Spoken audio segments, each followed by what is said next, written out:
Hi, Awana leaders. Welcome to week 2. This week, we're going to start off with some motions for our verse that we learned in class. Now, I'm going to teach you the motions for the whole thing.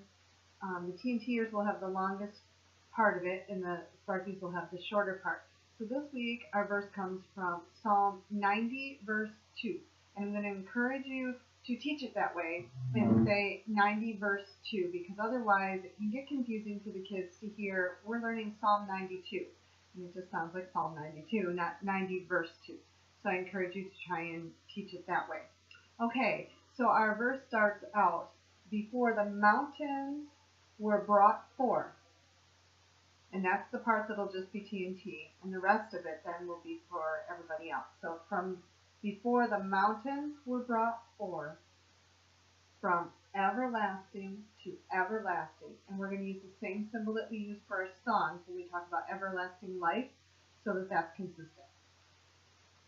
All right, so that's beginning one more time. Before the mountains were brought forth, from everlasting to everlasting, you are God. And this is the sign language symbol for God, so we'll always use that one. All right, and again, that's Psalm 90, verse 2. Great, so that's our verse, and do use the motions. It'll help the kids learn it. Secondly, I wanted to talk to you and remind you that it's Crazy Hat Night, so find a crazy hat and wear that, or any kind of hat, but wear a hat because it's Crazy Hat Night. And last thing is, we know we're going to be dealing with circles. If you've looked at your classroom thing for the lesson for this week, you know you're going to be dealing with circles, and some ideas you can make out of those circles. You can use them for people heads, you can use them for sunshine, lollipops, caterpillars, flowers, wheels on vehicles.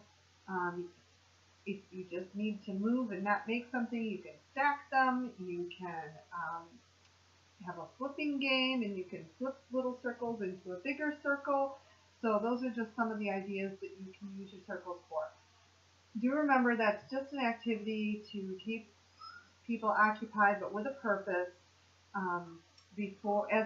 After they've said their verses and they're coming into the classroom, make sure that your main focus of the classroom is teaching that Bible verse and helping them review what they learned in large groups. That's always more important, but it's also important to connect with the kids, and these activities will help that. So I think that's it for this week, and I'll be praying for you. I will see you tomorrow. Thank you.